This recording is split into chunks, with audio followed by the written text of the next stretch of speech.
Health of Mother Earth Foundation, during a 2-day School of Ecology session on politics of the sea, focused on the technicalities and politics of the blue economy, which is aimed at promoting a cross-sectoral understanding of the blue economy concept. During the session, the Executive Director of HOMEF, Nemo Basi, in his welcome address, called for an end to pollution in our oceans, sea piracy, and he emphasized the need for the protection of our aquatic ecosystem. He further talked about how Africa is extremely polluted and the amount of money that comes from Africa is less than the resources that leaves to other parts of the world. The most complex problems in the world today can be solved with the simplest solutions. And the simplest solution is work with nature, not work against nature. It's not about the power that you have. It's about how harmoniously you're living with nature, you are living with other human beings, and you are living with those beings, both visible and invisible. There are more things that are invisible than the ones that are visible. And the fact that you cannot see doesn't mean that it doesn't exist. Go to the microscope, the things you see on that will be shocked. There are things floating about, living things floating about in the air. And we have a duty to protect them. The Executive Director, Lokiaka Women Development and Research Center, Martha Agbani, in her paper presentation, noted that oil pollution is particularly threatening the rivers and other water bodies in Ogoniland, as she noted that various food products have gone into extinction because of pollution. What the Ogoni environment used to be is no longer what it is, but this is what we have now. We have the environment highly polluted, and of course there's deforestation, which I am make bold to call it desertification in Ogoni land. And so while there's desertification or deforestation because of the pollution that has been caused by hydrocarbon substances being discharged into the environment through oil spills, wildfires, pipe blowouts, the Ogoni environment has been experiencing a lot of unattended oil spills.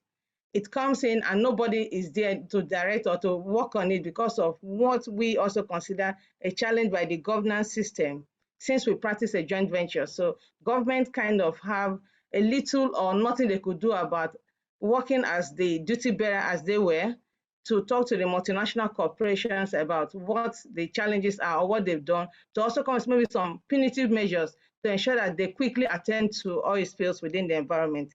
So while that is on, that the mangroves are dying, the Nipa palm has no excuse but to spread into the Ogoni environment.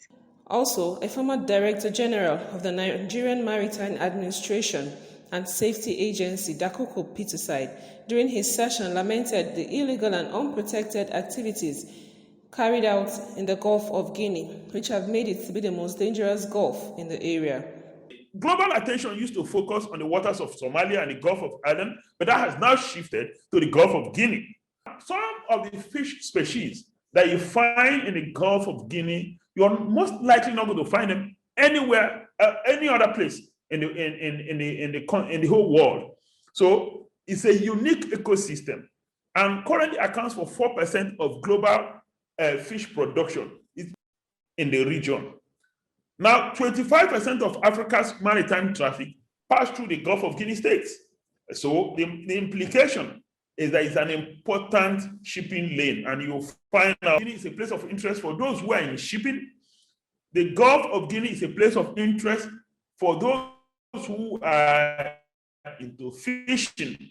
So for diverse reasons, even the ecosystem of the Gulf of Guinea is unique. I'm sure it is the second or the third largest Gulf in the world. Nenga James spoke on the concept titled Oceanification of the Niger Delta. I'm here to inform you that the concept should not be seen as a new concept, but it has to be seen scholarly as something that is very grievous and we need to tackle it globally. Presently, our mindsets should move into the ocean. And as I'm talking now, daily and monthly, yearly, and hours, communities, farmlands have been washed away, have been washing away and being washed away by the ocean.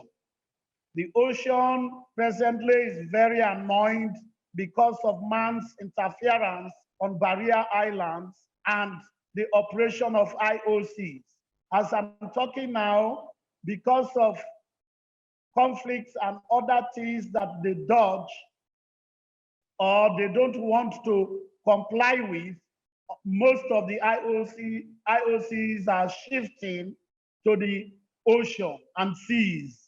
And these seas and ocean we are talking about are natural creation by God. And man really is interfering with God's creation. And the impact and the effects of God's creation and man interference is pollution. And what we are envisaging or what we have saw and what we have studied so far shows that communities are not safe. Niger Delta is not safe. Globally, we are. HOMEF's concern for the blue economy concept is a push for deriving economic gains from our freshwater and marine ecosystem. The blue economy concept claims to enhance the living standards and livelihoods of the people. It means a fundamental shift in the way streams, lakes, and rivers and the oceans are perceived. Various speakers from around Africa taught on topics on impact from their experience and wealth of knowledge. We had Desmond Desau from the Southern Durban speak on extraction, pollution, and chaos in South African waters. Free Petersai taught on the political cost of the cargo cult. Nat Dano exposed the scholars to the threats posed by geoengineering to the oceans and its resources and how it is impacted in climate change. Kwame Kanzo of Friends of the Earth Togo shared the impact of phosphates factories of Togo and Morocco on fisheries and other aquatic resources. Diana Nabiruma of Afiego, Uganda, and Ako Amadi, the director of CCDI, spoke on fossil infrastructures, inland waters, and aquatic ecosystem exploitation in the Gulf of Guinea.